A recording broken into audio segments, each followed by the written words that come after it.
Puji nama Tuhan Bapak Ibu, senang bisa kembali menjumpai Bapak Ibu dalam ibadah online kita hari ini.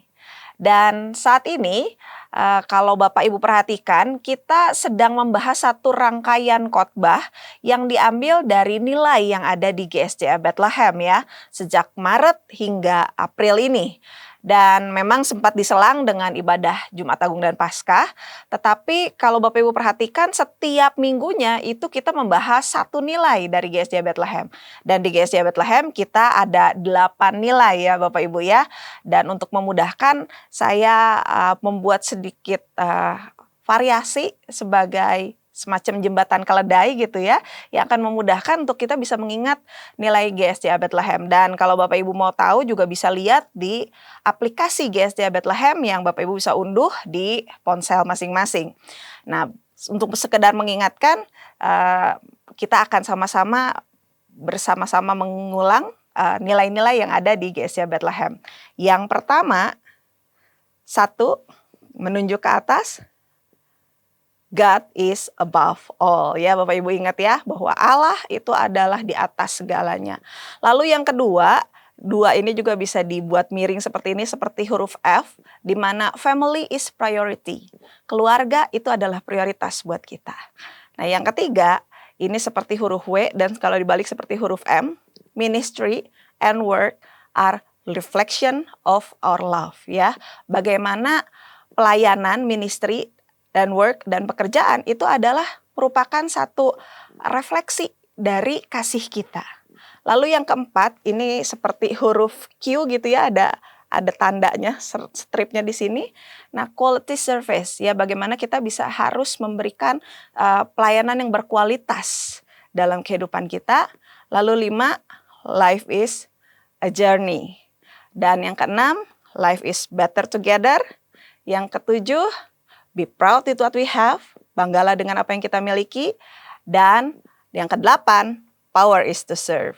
Ya, jadi Bapak Ibu hari ini kita akan membahas satu nilai dari GSJ Bethlehem, yaitu mengenai life is a journey. Ya memang harusnya sekarang pelajarannya adalah atau temanya adalah mengenai life is better together. Tapi karena di akhir Maret kemarin merupakan puncak bulan komunitas, maka di switch ya Bapak Ibu ya. Sehingga hari ini kita baru akan membahas mengenai life is a journey atau hidup merupakan satu perjalanan.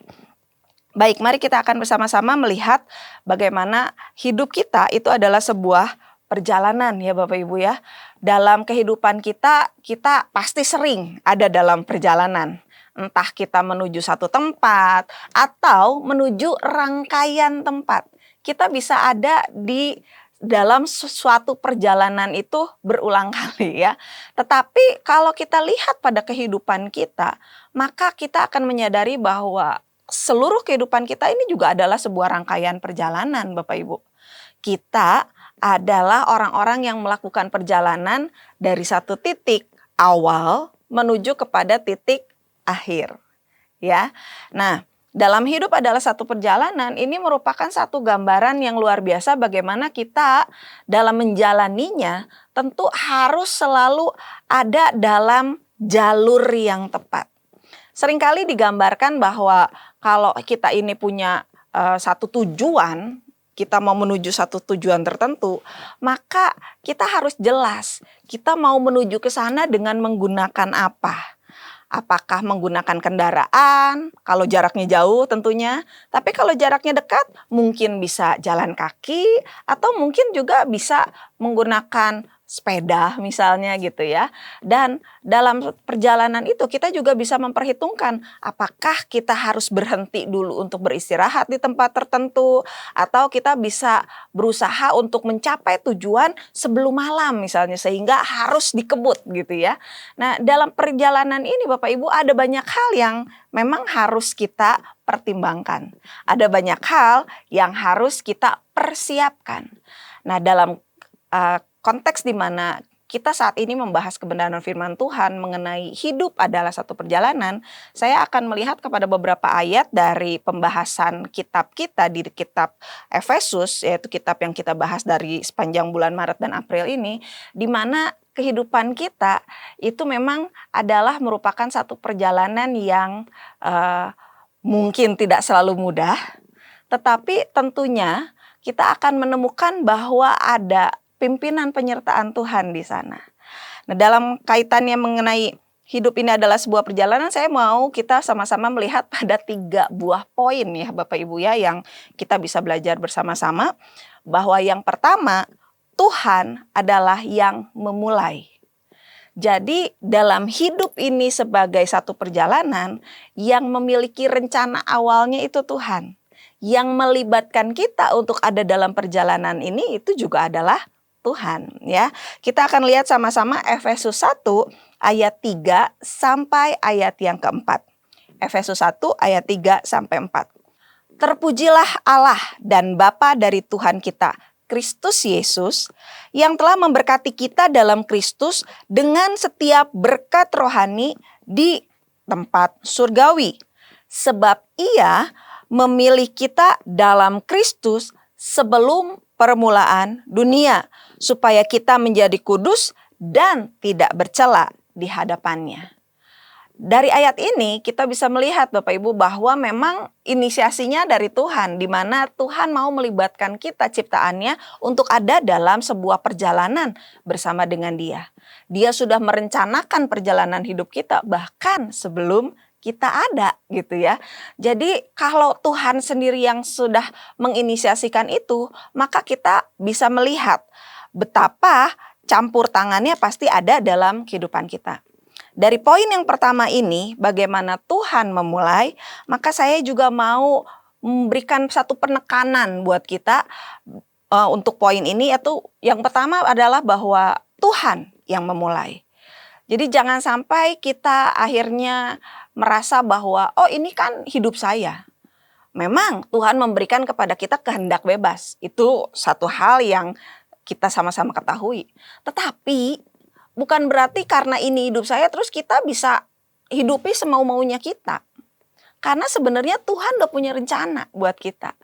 Dan rencananya adalah rencana yang terbaik. Kalau kita mau hidup di dalamnya, kita akan mencapai perjalanan hidup yang terbaik yang kita bisa alami. Tetapi sebaliknya, kalau kita memilih untuk melakukan hidup ini sesuai dengan maunya kita, semau-maunya kita gitu, karena merasa bahwa kan ini hak saya, kehendak bebas saya, ya apa yang akan kita alami dalam kehidupan ini tentu akan jauh dari hal yang maksimal yang sebenarnya kita bisa nikmati gitu ya. Nah, jadi kalau Tuhan yang memulai, maka kita harus terus ada dalam jalurnya Tuhan. Lalu selanjutnya kalau Tuhan yang memulai, maka kita juga bisa percaya bahwa Dia juga akan memberikan kepada kita penyediaan atas setiap kebutuhan sepanjang perjalanan itu. Kan di sekolah kalau Bapak Ibu punya anak gitu ya, kadang-kadang diadakan satu perjalanan gitu ya, entah studi tour atau apa. Nah biasanya Bapak Ibu dalam perjalanan itu maka pihak sekolah yang akan sudah menyediakan segala sesuatunya. Kendaraannya mungkin pakai bis, makanannya sejak dari awal perjalanan udah disiapin, mungkin ada sarapannya, mungkin ada makan siangnya, bahkan kalau sampai sore ya mungkin juga ada snack sore lagi gitu ya. Nah pihak sekolah akan mengupayakan supaya seluruh perjalanan itu sudah tercover dan akan berjalan dengan baik. Sehingga murid-murid nggak lagi harus nanti pusing nyari makanan atau harus cari tempat untuk beli tiket untuk masuk ke tempat tujuan wisata misalnya. Nggak perlu lagi seperti itu. Nah kalau di dunia ini aja pihak-pihak tertentu yang mengadakan perjalanan sudah sedemikian rupa berusaha untuk mencukupi apa yang dibutuhkan dalam perjalanan, apalagi Tuhan kita Bapak Ibu. Tuhan pasti akan menyediakan dengan sempurna apa yang kita butuhkan sepanjang perjalanan kehidupan kita. Dan karena itu, maka kita perlu untuk tetap setia aja ada dalam jalurnya Tuhan. Terus jangan menyimpang ke kanan atau ke kiri. Mau menjalani apa yang sudah dipersiapkannya buat kita.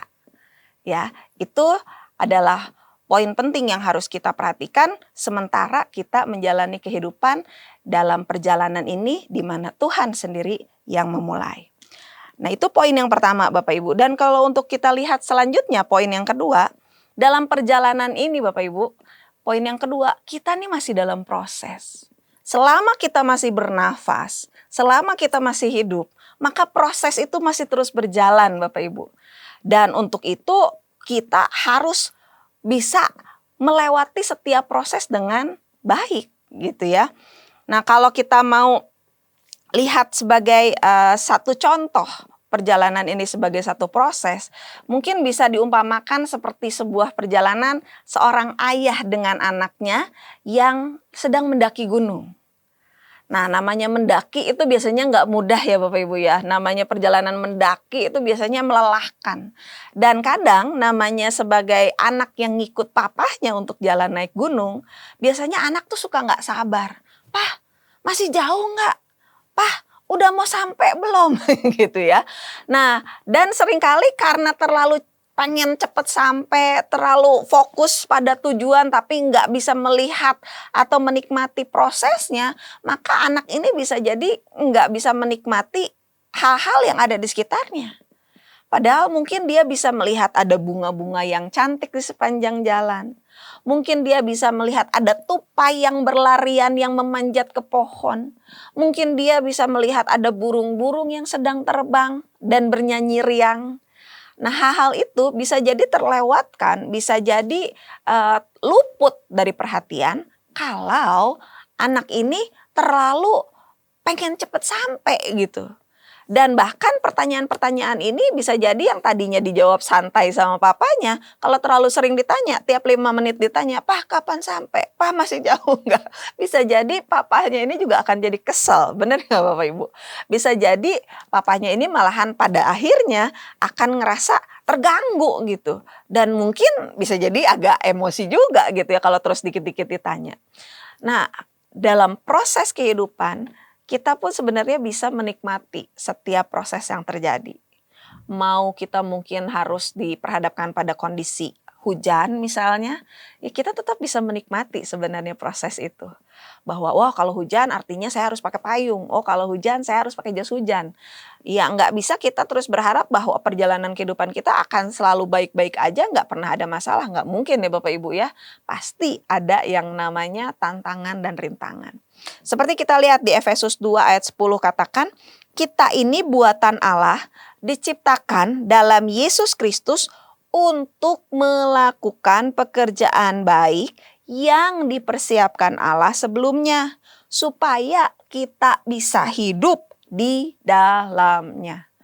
Nah Bapak Ibu, proses hidup ini menentukan kita untuk kita bisa melakukan pekerjaan-pekerjaan baik yang Tuhan sudah siapkan. Tapi itu tadi, kalau kita terlalu nggak sabar, pengen cepet sampai, yang ada kita nggak maksimal mengerjakan pekerjaan baik yang Tuhan sudah sediakan. Kalau balik ke ilustrasi tadi gitu ya, bagaimana seorang anak lagi menikmati perjalanan sama papahnya. Ya nikmatin aja perjalanannya. Dari tahap awal yang mungkin masih tanjakannya masih agak landai, sampai mungkin dalam perjalanan, tengah-tengah perjalanan udah mulai berbatu-batu, sampai mungkin udah mulai makin tinggi di mana mungkin oksigen udah makin tipis, jadi nafas pun mungkin udah mulai agak ngos-ngosan gitu ya. Nah sebenarnya setiap perjalanan itu bisa dinikmati. Ya teman saya ada yang seneng banget naik gunung gitu ya, dan kalau dia cerita setelah habis mencapai puncak gitu, dalam tulisannya dia kadang-kadang tulis gitu di media sosial gitu ya, dan dia tulis pengalaman-pengalaman dia. Waktu saya baca itu pun saya jadi seperti terbawa dalam pengalamannya dia. Dan dari cerita-ceritanya kebanyakan adalah cerita yang menggambarkan hal tadi Bapak Ibu, bahwa setiap tahapan dalam proses perjalanan menuju puncak itu memang tidak selalu mudah. Tetapi kalau dijalani dengan sabar, dijalani dengan penuh ketekunan, dijalani dengan penuh tekad walaupun tidak mudah, pada akhirnya akan mencapai puncak gitu ya. Karena itu dalam hal kita masih ada dalam proses ini Bapak Ibu, ada hal-hal yang kita perlu perhatikan. Yaitu bahwa Tuhan sabar loh sama kita. Tuhan tahu keterbatasan kita.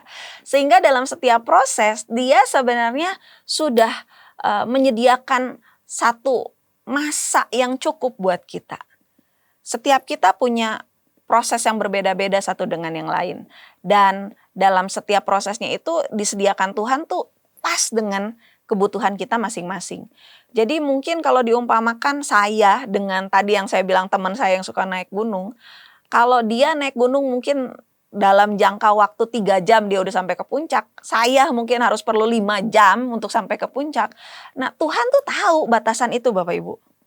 Jadi kalau kita sedang ada dalam satu proses di mana kita harus ada dalam satu kesulitan, di mana kita harus seolah-olah sepertinya ya kalau mau dibilang seperti jatuh bangun gitu ya.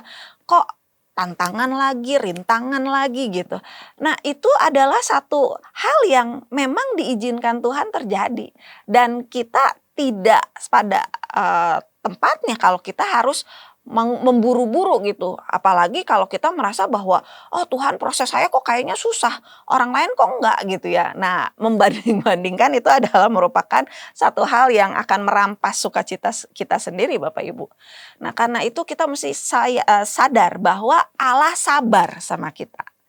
Karena sayangnya dia sabar pada kita.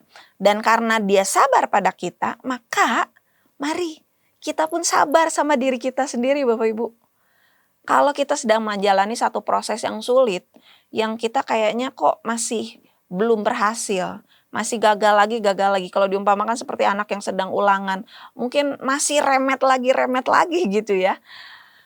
Ya, ada hal-hal yang kita perlu evaluasi tentu saja. Mungkin itu adalah satu tanda di mana kita perlu berubah. Ada hal-hal yang kita perlu ubah dari diri kita, dari cara pandang kita, dari cara kita menjalani kehidupan. Tetapi mungkin itu juga merupakan satu proses di mana Allah sedang menguatkan kita untuk kita bisa siap masuk pada tahapan berikutnya gitu. Jadi kalau Tuhan sabar sama kita, mari kita juga sabar sama diri kita sendiri dalam kita menjalani proses yang Tuhan sedang sediakan. Dan selanjutnya jangan juga kita nggak sabar sama orang-orang yang ada di sekitar kita. Tapi ini memang biasanya terjadi ya Bapak Ibu ya. Bahwa waktu kita melihat ada orang-orang di sekitar kita yang sepertinya mereka butuh proses yang lebih lama daripada yang kita harapkan. Ada kalanya kita jadi nggak sabar sama mereka. Dan waktu kita nggak sabar kita jadi lupa bahwa sebenarnya proses itu sendiri adalah hal yang memang harus dijalani setiap orang. Nggak bisa dipaksakan. Nggak bisa dibuat sesuatu itu pasti harus langsung bisa gitu ya. Ya kayak orang yang mungkin belajar naik sepeda gitu. Ada orang-orang yang cepat belajar naik sepeda itu udah langsung hitungan menit langsung bisa gitu. Tapi ada kan yang harus berhari-hari nyobanya gitu ya. Mungkin dia sempat jatuh dulu dan itu membuat dia sempat jadi trauma mungkin. Bahkan bisa jadi kapok mungkin, gak mau lanjut lagi. Tapi kalau diupayakan terus, maka dia pasti akhirnya akan jadi bisa. Jadi dalam setiap proses Bapak Ibu yang kita masih jalani dalam kehidupan ini, sabar. Tuhan sabar sama kita, mari sabar pada diri kita sendiri dan juga sabar pada orang-orang di sekitar kita. Walaupun tentu bukan berarti membiarkan orang terus ada dalam kelemahannya, membiarkan orang terus ada dalam keadaan yang gak mau berubah, tentu gak seperti itu. Tetapi jangan membuat proses yang seharusnya bisa dijalani itu menjadi satu hal yang akhirnya jadi kayak beban yang tidak mungkin dilalui gitu ya. Karena sebenarnya setiap orang pasti akan bisa melalui setiap proses yang Tuhan izinkan untuk terjadi dalam kehidupannya. Nah, poin yang ketiga yang saya mau soroti untuk kita bisa sama-sama perhatikan dalam kita menjalani hidup sebagai satu perjalanan ini adalah mari kita rayakan setiap kemenangan, setiap pencapaian. Karena mungkin yang kita capai sepertinya sepele, tetapi sebenarnya dalam setiap pencapaian itu kan kita sudah lalui proses yang tidak mudah ya tadi ya, kita udah sama-sama pikirkan itu, renungkan itu. Dan karena itu mari rayakan setiap proses yang sudah berhasil kita lalui, yang sudah berhasil kita memiliki satu pencapaian di dalamnya. Efesus 3 ayat 20 sampai 21. Bagi Dia yang sanggup melakukan jauh lebih melimpah daripada semua yang kita minta atau pikirkan, sesuai dengan kuasa yang bekerja di dalam kita. Bagi Dialah kemuliaan dalam jemaat dan dalam Yesus Kristus bagi seluruh generasi sampai selama-lamanya. Amin. Nah, Bapak Ibu, dalam kita merayakan kemenangan ini terutama adalah karena kita sadar, kita mengetahui bahwa dalam setiap pencapaian hidup kita, dalam setiap kemenangan yang kita raih, sebenarnya semuanya itu adalah bagi siapa? Bagi Tuhan. Bukan bagi diri kita sendiri, tapi bagi Tuhan. Karena itu mari rayakan setiap pencapaian yang ada, karena semua menunjukkan bahwa apa yang kita capai itu adalah karena semata-mata kemurahan Tuhan, kebaikan Tuhan, pertolongan Tuhan, penyertaan Tuhan yang gak terbatas dalam hidup kita. Karena itu kalau kita meremehkan dan akhirnya menganggap bahwa ini mah cuma gitu ya. Sebenarnya yang kita remehkan bukan sekedar usaha kita. Tetapi yang kita remehkan juga adalah bagaimana sebenarnya pertolongan demi pertolongan yang Tuhan berikan itu jadi kayak gak berarti gitu. Karena kita remehkan gitu ya. Karena kita anggap ya cuma begini. Padahal sebenarnya semua itu adalah karena kasih karunia Tuhan semata. Tuhan tahu kemampuan kita. Tuhan pasti memberikan yang terbaik bagi kita untuk kita bisa menyelesaikan setiap proses yang ada. Dan karena itu mari kita akan menikmati setiap prosesnya dan juga merayakan setiap kemenangan atau pencapaiannya. Sekali lagi, jangan biarkan sukacita kita itu direbut karena kita bandingkan hidup kita sama orang lain, Bapak Ibu. Ya, orang lain punya pencapaiannya sendiri, tapi kita pun punya pencapaian kita sendiri. Ada orang yang kadang merasa bahwa kalau gitu supaya saya enggak terintimidasi sama keberhasilan orang lain, saya ngelihat kegagalan orang lain. Iya, dalam titik tertentu mungkin bisa saja itu dilakukan. Tetapi sebenarnya seharusnya nggak selalu seperti itu. Nggak harus selalu kita bandingkan hidup kita sama keberhasilan orang lain atau kegagalan orang lain gitu ya. Tetapi bagaimana kita bisa melihat kepada diri kita pada setiap proses dan pencapaian yang kita bisa raih di sepanjang perjalanan hidup kita sendiri. Jadi kalau mau dibandingkan, mari bandingkan dengan hidup kita di masa lalu, di hari kemarin. Apakah hari ini hidup saya sudah jadi kehidupan yang lebih baik daripada kehidupan saya yang kemarin? Daripada kita membandingkan hidup kita dengan kehidupan orang lain yang mungkin terlihat lebih wah atau bahkan mungkin yang terlihat lebih kurang daripada kita. Nah, karena itu mari kita akan terus ada dalam situasi atau suasana hati yang kita ciptakan sendiri untuk kita bisa ada dalam situasi suasana yang terus mau bersyukur dan mau menyerahkan, mau memberikan segala pujian, hormat, kemuliaan bagi Tuhan. Nah, Bapak Ibu, dalam kita menjalani setiap proses itu adalah merupakan satu pencapaian masing-masing yang seharusnya tidak terlalu akhirnya dipengaruhi dengan ekspektasi yang terlalu berlebihan gitu ya, baik pada diri kita sendiri atau pada orang sekitar kita dan bahkan kadang terhadap Tuhan gitu ya. Bagaimana kita Tuhan mestinya begini, Tuhan mestinya begitu, padahal sebenarnya pengaturan Tuhan udah pasti yang terbaik gitu ya. Nah, sebagai contoh saya mau kasih lihat gambar. Ini adalah foto anak saya, Bapak Ibu ya, waktu dia masih bayi. Nah, ini ada foto dia waktu masih bayi. Lalu setelah itu dia kan tambah gede ya Bapak Ibu ya. Dia belajar jalan, dia belajar makan sendiri, dia belajar untuk mempersiapkan diri masuk ke sekolah. Nah, ini adalah hari-hari awal dia sekolah Bapak Ibu ya. Dia duduk di prosotan, dia menikmati masa sekolahnya, dia udah mulai masuk TK. Nah, dalam menjalani proses dia dari tahapan bayi sampai akhirnya bisa masuk ke sekolah, itu kan ada banyak proses yang dilalui. Ada banyak tahapan yang sudah dilewati. Ada banyak pencapaian yang seharusnya dirayakan. Nah, dalam merayakannya seringkali ini lebih mudah. Karena namanya tadinya bayi misalnya belum bisa duduk sendiri. Begitu dia bisa duduk sendiri, wah biasanya saya atau orang-orang di sekitarnya tuh akan dengan sukacita gitu ngasih semangat anak saya. Ih, pinternya anak mama gitu ya. Dan waktu dia mulai belajar jalan juga seperti itu. Mulai belajar makan sendiri seperti itu. Terus begitu dia udah mulai sekolah, bagaimana dia mulai belajar pegang pensil, belajar nulis. Itu pun merupakan satu sukacita tersendiri buat saya gitu yang menyaksikannya. Sampai akhirnya dia lulus TK, Bapak Ibu ya. Bisa dilihat di gambarnya dia lulus TK. Nah, tetapi Bapak Ibu, hal ini bisa jadi luput, bisa jadi saya lalai untuk memperhatikan setiap pencapaian-pencapaiannya kalau saya punya ekspektasi yang berlebihan. Misalnya dari bayi terus bisa duduk, terus saya bilang gini, oh iya emang prosesnya mestinya begitu. Atau misalnya dia tadinya belum bisa jalan sendiri, terus dia bisa jalan sendiri. Terus saya cuma bilang, oh ya memang prosesnya harus seperti itu.